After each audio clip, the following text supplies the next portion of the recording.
Right, so the big question, is NAPIT or NIC or these part governing bodies, are they worth the registration or a benefit to us electricians? Chris, what do you think? No. Well, no, hang about. You've got to debate it a bit. We've got to find out why. There's no debate. It's no. Oh, but who are you registered with? So I am registered with NAPIT. Oh, but you're still registered with them though. But there's no benefit, you say. There's no benefit. The only benefit is the conditioning our customers have been given. Right. Well, that's funny because have you ever been in somewhere and someone says to you, "Will I get my are you NAPIT registered or NLC registered?" I've been asked. It happens sometimes, but 9 times out of 10. Yeah, they don't care, and that's the problem. Right. But equally, I have been asked if I am NIC, EIC qualified, which is not a thing. Right. Yeah. But some are aware of the governing bodies. A lot of people aren't. Equally, the biggest need for them is their biggest hindrance. They don't do enough to let customers know you need to be. Or do you necessarily need, like, do the customers need a Part P? So if you're doing anything that's not like Fireball, you don't need a governing body to do an EICR. You don't need a governing body to rewire a shopping centre. You do need a governing body to change 4 downlights in someone's bathroom. So it's a crazy little. How the flipping hell did Part B come about? I think I googled it sort of thing. It came about because there were so many incompetent electricians out there doing work that obviously caused fault on properties and danger in scenarios. So they bought out this Part B to try and stop that. Is it working? So with me and yourself, we're of the younger lads might not remember a time before Part P. Yeah. But me and you definitely would. I was an apprentice. You might have been just out of your time when Part P became popular. Well, I was working as an electrician when I found out, when I started on my own. So Part P was brought about to keep homeowners safe and to make sure that things were done properly and to give people like kitchen fitters the legal requirement to do the work they were doing at the time. Yeah. Before that, NIC was seen as don't do it. It's so hard to get on. There's so much paperwork and people didn't want to do it. Yeah. Part P lowered the threshold to join. Right, for a lot of people. So a lot of these yeah. cowboy electricians they were trying to stop just went, it's easier to become Part P now. The kitchen fitters can be Part P registered. I think there was a course that NAPIT brought out to say you can do the NAPIT course. It's like a basic course. So you can issue Part P certificates. Yeah. And sometimes I don't think they're worth the paper they're printed on a lot of the time. No. And then the governing bodies themselves, they don't do enough to protect the need for them. So anyone can go to their own council, notify building control they've changed the fuse boards at a cost, which is fine. You could do that. Why do you use NAPIT? Because it's easier, it's quicker. Yeah, and it's cheaper to be registered a year than it will be to go, say you did a rewire a week. It's going to cost you a lot more in that way. Yeah, but I can guarantee you now, and a lot of tradesmen electricians would agree, if NAPIT and NIC and other governing bodies cracked down on people that aren't abiding to the rules, we would happily pay 4 or 5 grand a year. But there's no benefit to them doing that because they've got over 22,000, I think I looked, electricians enrolled in, I think that was just NAPIT or the NSA. One of them I looked at, but they've got 22,000. So if they crack down on the cowboy ones, it's going to be a big chunk of their income gone. I know, I mean, I'm talking about cracking down on the people that aren't part of NIC. Right. So a prime example, when I was with Leon, we done a loft extension. One thing led to another. Leon's in Australia. He never done the notification for that job. Right. That business shut. I got the phone call from the client. Can you do it? And I said, it's a different company now. You know, Leon's left. I have no access to the stuff, whether he did or didn't do it. Yeah. So he phoned building control. He's got a loft in southeast London, which is essentially against building control. What did building control tell him to do? He's essentially, in their eyes, used a unregistered electrician. Right. What did building control tell him to do? Don't know. Get an EICR. That's good enough. That will do it. You don't need a Part P. So what? That will cover you for Part P in effect. So essentially, this person has had, let's just say, a rewire done. He's looking to sell his house. It was done and it wasn't registered. and the building control saying get an EICR. So it could have been anybody that done that. Could have done it himself. So what does that loophole tell you? Because No one went out to... Oh, yeah, EICR, yeah. you don't need to be in a governing body to issue an EICR. So what does that tell you? Don't join them. Do the work. True. When it gets snagged, I'll EICR it. Because that's all the building control are going to tell you to do. Now, if NAPIT were coming down with fines, well, if they were tackling the people hard, if they were issuing court hearings, prosecutions of people that were doing work outside of Part P, then there would be less cowboy electricians. The awareness for customers would be... Right, yeah. I think it's the customer awareness that is probably a good thing, because the customer will be aware that I need a Part B certificate or a Part B registered electrician to be able to do the work. I don't think that's the case at the minute. Yes, but it's not just awareness. If your boiler broke at home, right, what do you need? Plumber. Just a plumber? Gas plumber? Gas registered, right? You know that's law. Yes. Right? Electrics, even if they were aware that they should have, it's not law. So you'd still get Doris someone or to Barbara come round, that turn around and goes, oh well, I really should pay this registered electrician. Yeah, to be honest as well though, if I did get a plumber to come round and he knocked on my door, I wouldn't say, "Can I see your gas safe registration?" No, but I sort of try and trust it, didn't you? In the realms of the prison sentences, the court cases and stuff like this. Yeah. Most aren't dodgy. Like most are well aware. Yeah, they wouldn't advertise themselves out there to be a registered gas plumber if they weren't. Yes. Because it is dangerous. You do not want to get carbon monoxide or gas leaks in people's houses. The prosecutions are so high if you break the rules when it comes to gas, as opposed to electricity where there aren't any repercussions if you break the rules. Yeah.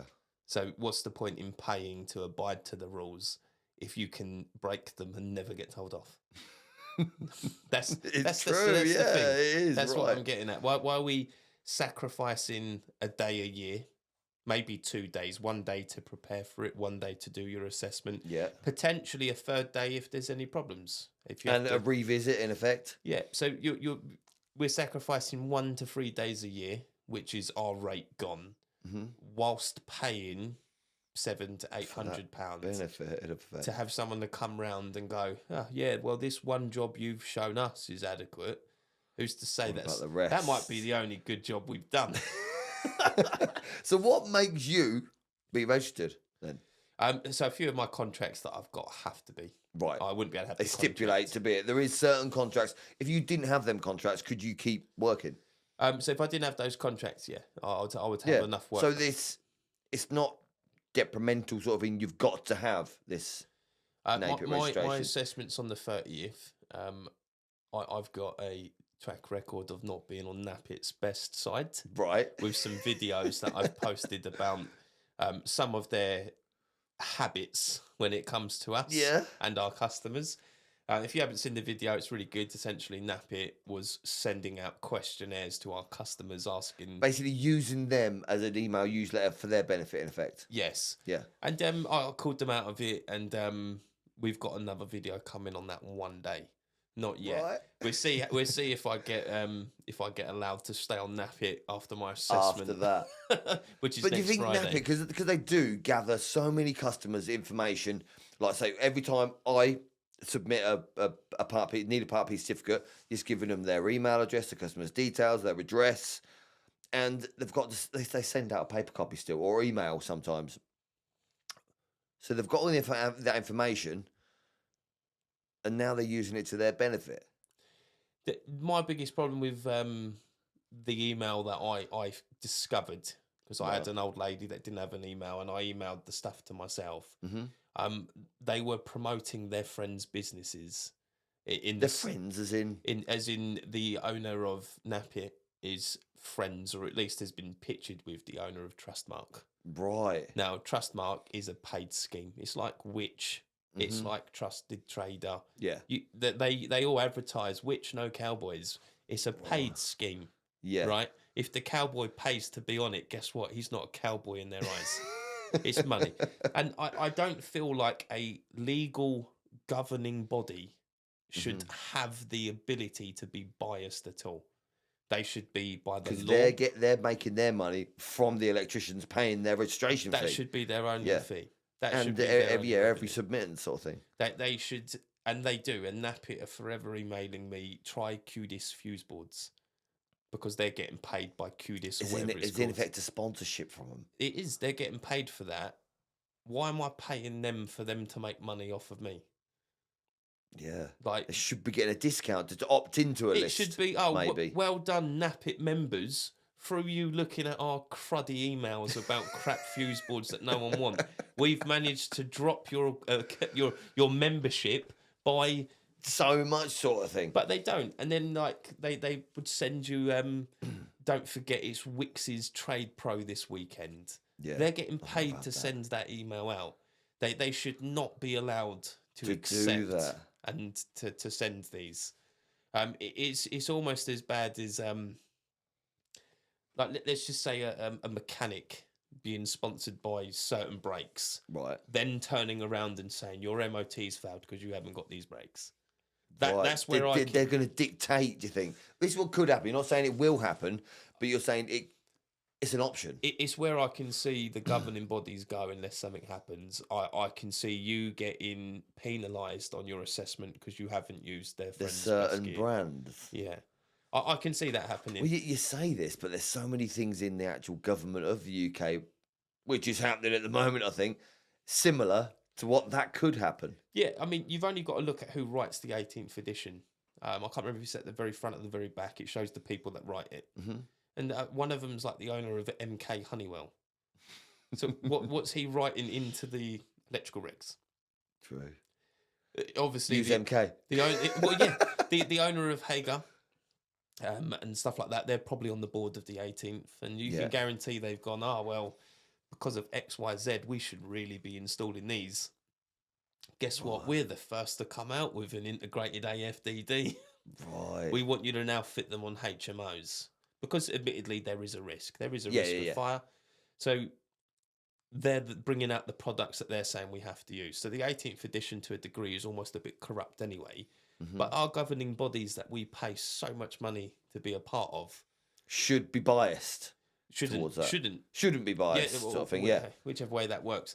Their only interest should be us as electricians. Yeah. Not That's their business. Their part in the circle, sort of thing. Yeah. They shouldn't be doing runs to our customers on whether they've heard of TrustMark. Because if you're not a TrustMark electrician, that can look really bad. Especially the customers that ring us and say, are you EICR qualified? Yeah. Imagine if they got an email saying, was your engineer TrustMark? Did he have an ID badge? Right, so it'll put a bad taste in the mouth. Who is it to NAPIT or NIC on how we run our businesses? True. If I want to put a quote on the back of a fag paper and send it to my customer, it's down to me. That's up to you, like, yeah. It's not down to them whether I think the questionnaire itself had, was it a well-written quote? Was it broken down? Right, they're just assessing you, sort of thing. Was he in uniform? Did he have a photograph ID, which is a paid option with NAPIT to have your photograph ID? It's not mandatory anymore. Was he part of TrustMark? Was the thing, which is a paid This is the scheme. thing. They try and dictate to you to say, like, we are the governing body for the electrical industry. You've got to be Part B registered. But then when you get some guy to come around to assess you, which you assume that guy's got a shed load of knowledge on the electrical industry. Not necessarily the case. I remember one of my inspections once, you obviously try and get along with the guy, make him a cup of tea, give him some biscuits. And we talked about his caravan half the time. And 9 months before he was an assessor, he was a plumber. I thought, how does that work? And it affected the way we tested. Because he said, do you want to just test some circuits in your own house rather than go to a job?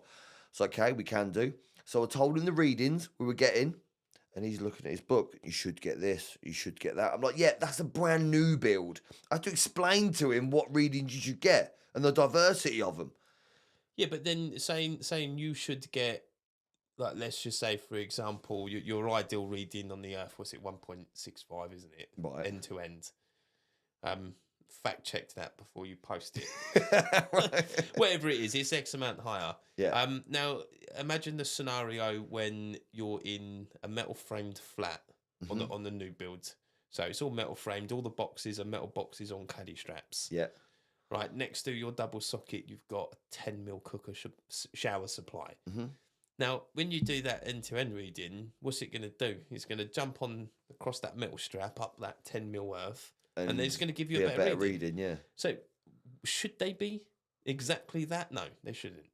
No. In an ideal world, the cable would be that, but the circumstances of where you are, You're going to get you a might lower live reading. in a Faraday's cage, for example, or have better parallel paths than its actual path by like adequate means as well. Mm-hmm. So yeah, for them to say it should be this and it should be that, like you said, he's a plumber. Rolls downhill. That's all they know. this is what feels like a bit of a scam. And do you think it's getting worse from when you first registered? So, because the industry, I feel, is getting against it. Everyone's ganging up and saying, "Look, man, I'm getting ripped here. I don't understand why I've got it." So I think with the industry, everyone's fed up that they don't do anything for us, but every year our costs increase. On the dot sort of thing. Every year our costs increase, and then every year we get shown more advertisements by them. Right, every year we get shown more advertisement, they're making more money. And they changed the goalposts as well. Because I remember when I first registered, you didn't have to have your 2391. But he told me next year when we do it, you've got to have that. So I had to go out and get it. So when I first left college, you could have a level 2 and join NICEIC. Yeah. Right? If you were competent enough to do the work. Obviously now, yes, you do need these things for some of the older guys, whether or not they are going to go back to college. Right. If they turn around and say you need this, this, and this, a lot of old guys are going to retire. And go, yeah, I'm not interested. It's the same with the government with the lowering the VAT threshold. Yeah. I can't see any semi-retired electrician in his 60s earning 40 grand a year going to be like, well, I'm going to do quarterly returns. He's just going to retire. Because it'll be another expense. But they say, a lot of people say, oh, just add it onto your customer. But then that determines whether you get the job or not. Well, this is the thing. So if these engineers leave the industry, the older ones, younger ones choose not to join, which they aren't. Yeah. No, it's very... Because the costs that they can't afford at the time. The thing with the younger ones, it's so hard to find an apprenticeship because it costs so much to employ an apprentice that there aren't engineers coming in. There's going to be older engineers pushed out because they're not going to want to change to the times, even though what they're doing is probably a perfect job. Yeah. So then... the long story short is our customers get charged more money. The moment your phone rings more and more and more, on it, yeah. you put it up. You're busy. You've got all of this. I'll tell you what I'll do. I'll price that job with the assumption that I'll send Joe there on £350 a day. Yeah. So I tell them it's £800 a day because I still want to make good Yeah, profit. it's business at the end of the day. And they have a choice: take it or leave it. Now, if all the old guys and everyone else is leaving and there's not as many people, that's going to become more common where you're like £1,000 a day, £1,500 a day. So it's going to put the electricians' prices up a lot more and people are not going to have a choice. Because people are just not going to bother doing it.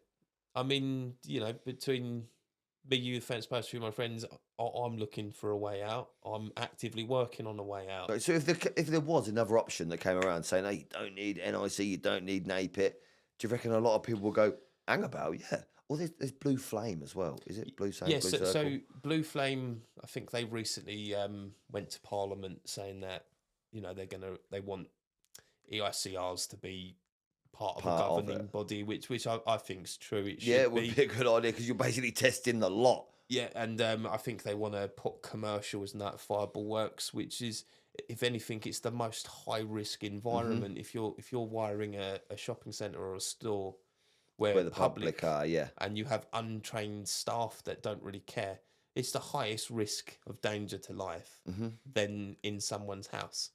Obviously, in someone's house, you have the risk of they are actively using water and stuff like this, and they probably put themselves at risk by licking phone chargers.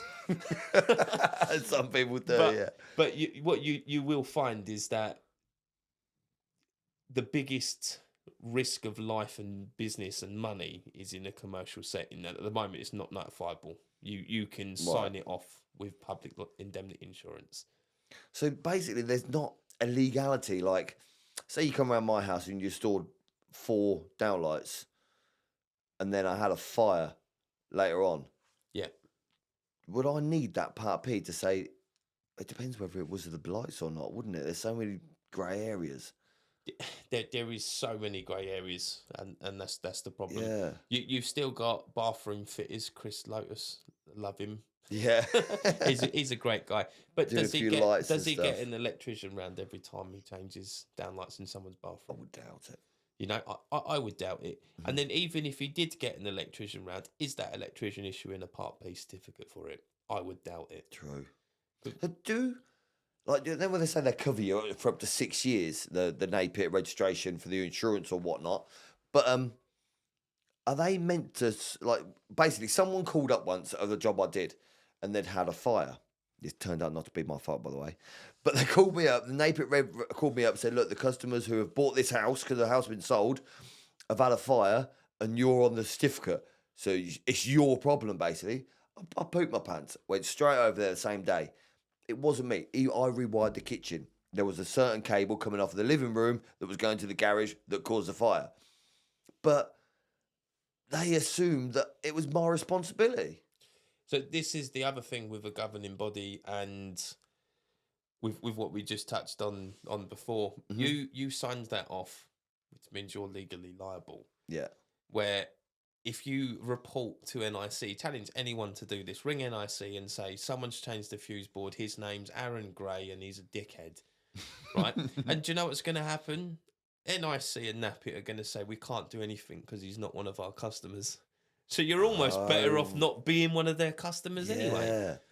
So like that is the other issue to it. When you actively see this work, we all know of that dodgy guy at the wholesalers.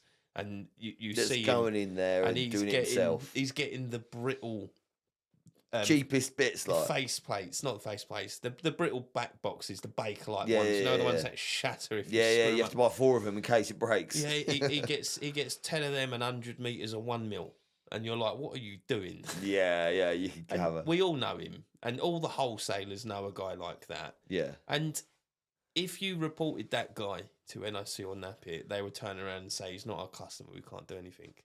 So what's the point in being on a governing body? This is the thing, what I'm trying to figure out as well, is what is the point of it? Is there any benefit to us? Maybe, like you say, yes, some commercial, is it commercial or... If you want a council contract, you need it. That you have to be Part P registered.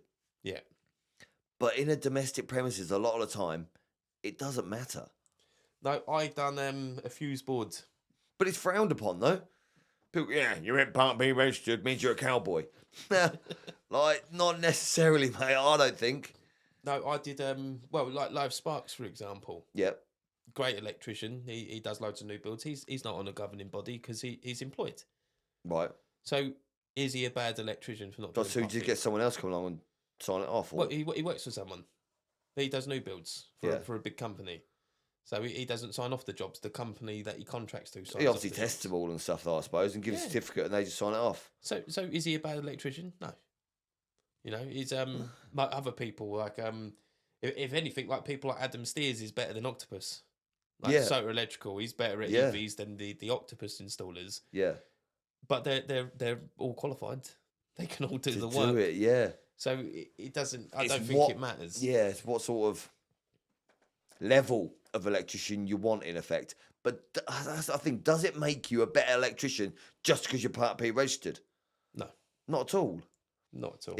I think it means that you've fell for the stigma of it, that you need to be. Because a lot of people don't want to start up on their own because they need this qualification, that qualification to be able to do the Part P notification. So if you look back, the NIC used to be a non-profit charity, or it was a non-profit business, and it was designed to make sure that homeowners were protected. Yes, right. That's something they label themselves. That's changed. It's now changed into how much money can we charge electricians a year to keep our name. I think that's similar to like Checker Trade and My Builder and that, because when they first come out, they were helpful. Like, we've both used My Builder back in the day, where we did get some customers from, and it helped out when we first started up. But now, you wouldn't touch them with a bar pole sort of thing, because you don't need to. And plus, I wouldn't recommend someone starting out on their own to go to My Builder or Checker Trade, because it is a race to the bottom, I think, with a lot of them. A lot of our industry, unfortunately, is a race to the bottom. Yeah. If we could stop DIYers, I've always had this when I've done videos, and you've had it when you show how to wire a switch. Yeah. And you get the whole. Why are you showing people how to do our job? You're cutting us out of work. If you're worried about losing a switch change, you need to look at your business. Now, but what is and what does need to happen is the builder that takes on an extension and wires it himself. The builder that takes on a conservatory and wires it himself. Yeah. Those are the things that need to Put stop. a stop to stop it. But then, yeah, you don't work for. Do you work for a lot of builders, or you say, "Oh, I'll do the wiring myself," and you just test it? I've heard of it, but I'd steer clear. I work for one, and I let him do the wiring because then I just turn up for one day. But I've worked for him for years, Right? And he rings me every time. Was he confident what he was doing though?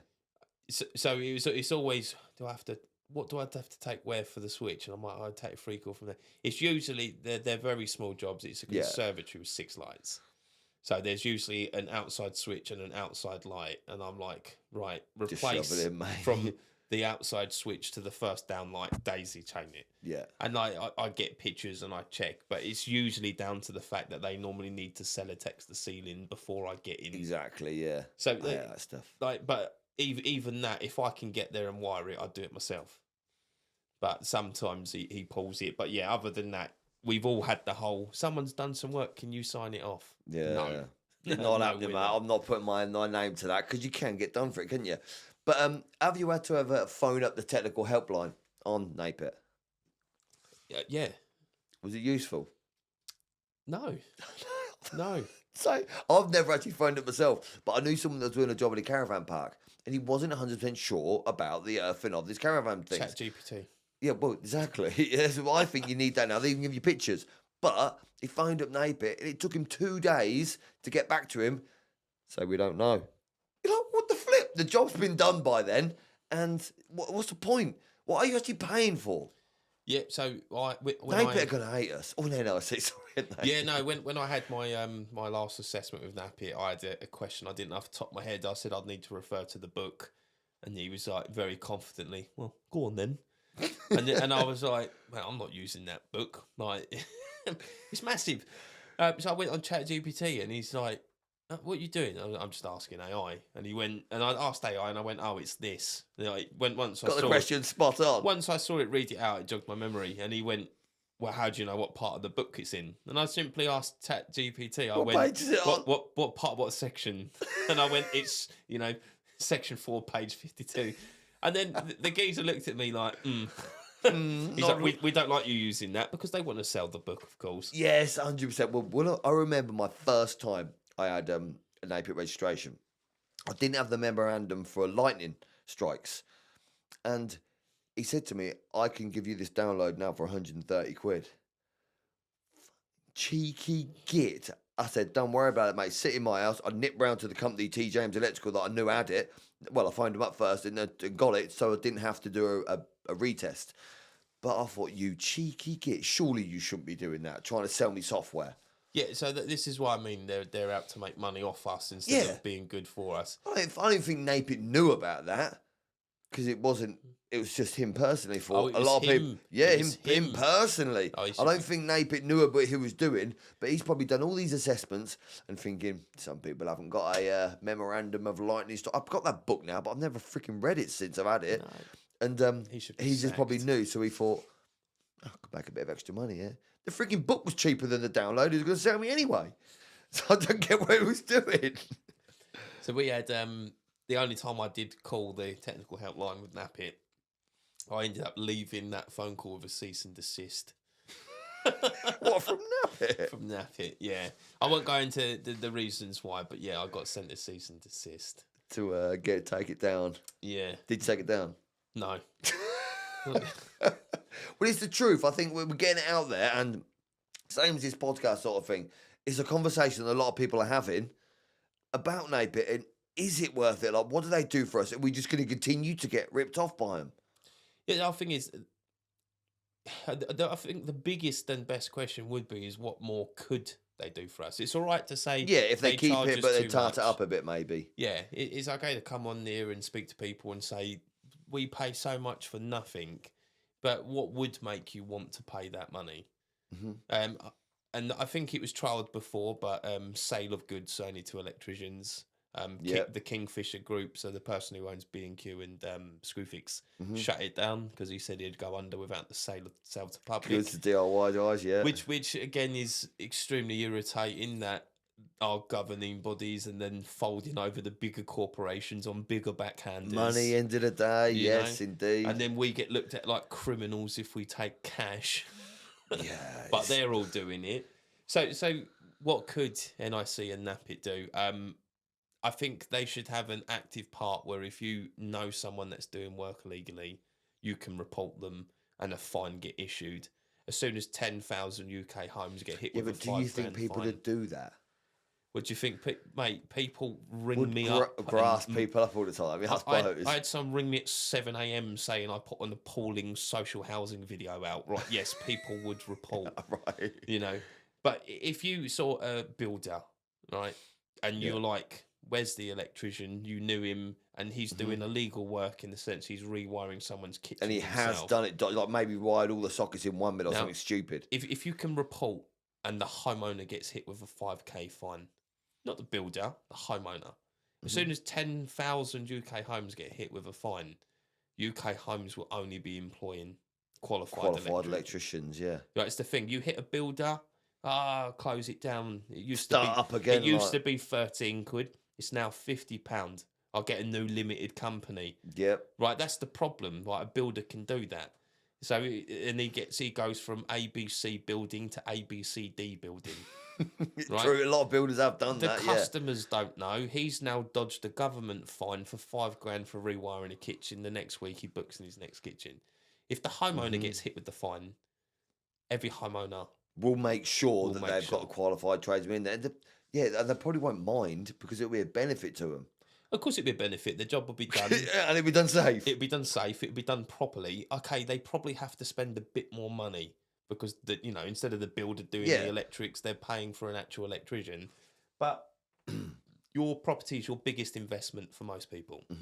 So why would you want it done on the dodge? Well, sometimes you go around to places as well, and they tell you like, "Oh, this has never worked," and you're like, you can see why it's been done completely wrong. Like, who did it? I don't know. You do know it was you. Like, come on, let's be honest. You've done it yourself, and now you want someone just to fix it when you can't do that. That's the same. And I'm not saying you should go into a house and see that the owner is, say, wired the conservatory. Not a builder. You can quite clearly see. Yeah. I've seen it where... Put it in trunking or something. Yeah, they've come off of the cooker switch to wire a socket for a fridge. Right? I've seen that, and I'm like, this is really bad. We need to cut in a spur. I'm not saying you should be able to then go and hit that homeowner with a fine. Right. It's so mainly, down to the electrician's discrepancy sort of thing. Yeah. Whether it is a dangerous situation. It's mainly the builders, and I'm looking at them bald builders saying that we're the most... What is it? The video, they said we only need a screwdriver and a level. Oh, exactly, like yeah. That. Mate, all they need is Play-Doh and air-dried clay. They build houses, don't they? Right, have you seen the state of new builds? Yeah, well, I know exactly, yeah. A lot of them are wonky-tonk anyway. So, but people working outside of the remit like that, if you could... if they could clamp down and issue them fines, so A, they stopped, and B, the homeowners only chose the right choice. Yes, they've got to educate or put stipulates on the homeowner for fines, really, because it was down to them to employ. Because there's so many people out there, like there is so many cowboy builders out there, cowboy tradesmen. This is the thing. There is a lot out there. And we said it. I remember I went to I was at a trade show, Sandown, 2 years ago, and NAPIT came up to me. Who are you with? No, sorry. It wasn't NAPIT. NIC came up to me. Who are you with? And I went, NAPIT. Oh, you come and speak to us. Come and speak to us. And I said, like, look, you're both as bad as each other. I said, what you two need to do is sit down and have a chat about how you can sort the industry. Well, I know that the software, everyone's continuously moaning about the NIC software. The NAPIT. Do you use a NAPIT? Well, I don't use a NAPIT one, you see. I had 15 certs bounce back after an update a couple of months ago, right? And what was happening was page 1, I think it's section 6, the next return date. Yeah. How the NIC, the NAPIT one works is you enter the date and you would click +1 or +5 years or plus Yeah. whatever amount. So do it, hit +5 years, finish the rest of the cert, send it off, and I'd get an email back saying the Submitted. date's wrong. Right. You've done it as the date of install, not the date it's going to expire. I've gone, oh, really sorry. Another one's wrong. Another one's wrong. Another customer, another one's wrong. And I'm like, mate, I'm not this thick. So you reckon he's just gone in there I wrong? do it once or twice. And so I looked at it. I went there, let's just say 1st of April. And I put +5 years. So it's now 1st of April 2030. Went to the end of the cert, done the fuse board calculations, everything like that. Went back to the beginning of the cert. There it was. It's changed. 1st of April 2025. I hit It +5. makes you want to do I it. hit +5, went to the end of the cert, came back. There it was. It changed back, and I was like, Automatic. So it's just a mess to use. it's just the software was just a mess. But what that caused was one customer that had 7 certs, and then another customer that had 5 certs, which are all now spending time in their day telling me the certs are wrong. Yeah. And I've then had to spend more time fixing them. And if anyone's It's used, a hindrance to you. yeah, the NAPIT fast test, once you master it, you can't change it. So I had to go back in. I had to copy it as a new cert, refill out some details, make sure it Pay was again. right. Well, no, because fast test I pay for unlimited certs. Right. But if you didn't, yes, you would have to pay again. In which case, I'd be on the phone. I don't know how much it is if you don't have unlimited, but I'd be like, look, I've had to reissue this because you keep changing the day. It's the hassle. And then that's more time on the phone to them. And I've almost guarantee they've probably implemented that bug to get more money out of the people that don't pay. You never know sometimes, do you? Well, so do you think the Part P is going to disappear in the end? Like something else will come in its place? No, I think the government got criticised. They make too much money, in effect. So much in the 2000s about implementing it and paying all the money for it that they won't admit that it was a defeat. So the Part P will stay, but what should happen is the need for Part P and the recognition for a You think registered electricians will electrician. stop registering? Well, like I said, when have you last issued a Part P certificate for fitting forward downlights in the bathroom? Sometimes you just don't, do you? Sometimes you just don't. It's only really for extensions or rewires or bigger jobs. Yes, yeah, and then even then, you know, you just issue your EIC for it, and like you'd be done with it. You don't even care that it's got a Part P against it. Like, no one cares. Oh, you don't buy a house, do you? And go, right, who did this? When was it done? Well, estate agents do it, and like they check when things are maybe the extension or conservatory, but not necessarily. You've had your bathroom fitted. Was it an electrician who done your lights? I know plenty of electricians that change a fuse board for an estate agents and issue an EICR. Right. Because I know that happens, and estate agents don't know. They don't care. Yeah, I know plenty of people that change fuse boards for estate agents and don't issue a notification. They just issue an EIC, And be done. like because no one cares. No one's governing it. You know. So it boils down to then, Chris.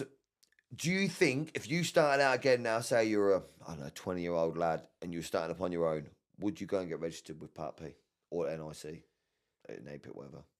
For as long as I could, I would get someone to sign off the jobs that needed it, and then I would look at joining when I needed it. Right. What would you classify as needing it? So like, maybe if it stipulates a contract you're going to get. Like yes, yeah. If I had a contract that said you need it, yeah. If you had a mate that you could pay £100 a cert for, and you do 6 rewires a year, you're better off paying him £100 a cert than you are joining NAPIT. True. Because you're not going to lose that day's money. You think if you lose 3 days' money and they're £600, you're charging £400 a day. Let's just say that's 1,200 plus 600, 1,800. If you do 18 rewires in that year, paying your mate £100, you're better off. You're going to make money out. This is what some people that are registered should do. I'll do your Part P, £500. Well, no, this is. Do you need to come round? Nah, just send me a picture. This is what I'm saying, because of the days that you lose doing your assessment, as a minimum one. Yeah. For the actual assessment day, maybe it's half a day, and you can go and do a job in the afternoon. I probably won't. If you take that into consideration with the cost of a course, if you're looking like you only do 3 notifiable jobs, 5 notifiable jobs a year, you're better off paying someone £100 a cert. Because there are people that would do it. Yeah, there is. Basically, there's always somebody that will do it, isn't there? Yeah, even if you've got a friend that QSs you in the sense that, like, so Ryan Hogben, Right. Luminex, he does a lot of work for me. He's on my NAPIT as an employee. Mm-hmm. He subcontracts, Right. but he does work on my jobs. So he fills out certificates while he's working for me on my job, and I QS them. Yeah. Equally, I then turn around and go, you know that rewire you done, you know that partial just put it through mine. We'll act as if I was employing you, like, Right. well, essentially I am, Yeah. like that. I got paid £100. To doing it through. So like that. So it swings and roundabouts in effect. I would say for as long as you can, Don't stay steer clear of it, like, because it's a lot of hassle. stay clear of it, because they don't help you. They're more of a hindrance. Like recently, I issued a installation certificate for a single circuit. Yeah. Right. So 6 months later, that single circuit returned in my inbox, Mm-hmm. having been edited to an air source heat pump. Who edited it? Obviously, the person who fitted the air source heat pump, who demanded we done an annex. Right. So they added it later on, Right. like, So yeah. we done an annex, and I issued an EIC for the whole work. And in the description, I've stated installation of new circuits, sockets, Mm-hmm. lights, supplies for EV and an air source heat pump, and the fuse boards, everything like that. He then said, "Oh, I need a single one to get his green whatever certification." yeah. He's like, "Oh, I need a single one for just the air source heat pump circuit." Yeah. And I've said to him, I said, like, "Oh no, it's covered in that." Anyway, That he is said, the supply, like, so yeah. I went, do you know what? I went, here's your notification for a single circuit on top of the entire install I've just notified. 6 months later, NAPIT came back to me and said, this has came across our desk. You're not allowed to install air source heat pumps. And I said, I haven't. It was the supply to it. I said, here's my invoice to the customer where it says air source heat pump supply only. Because they wanted you to upgrade. Well, no, it's because I was their customer and there was a problem and they was going to come after me for editing a legal document.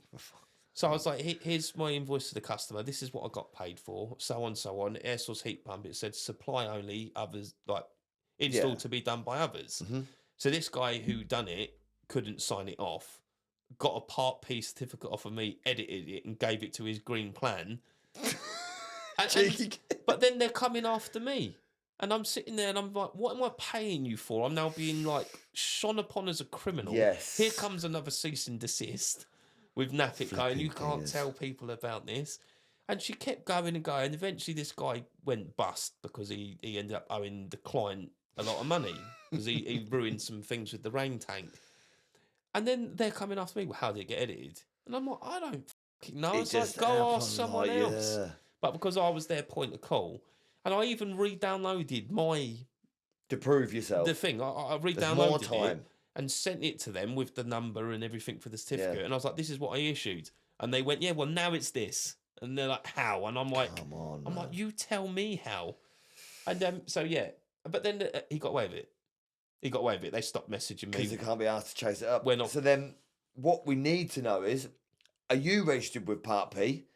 And is it worth it to you? Are you going to carry on or not? Let us know in the comments. Everyone should quit. And we'll debate further another day.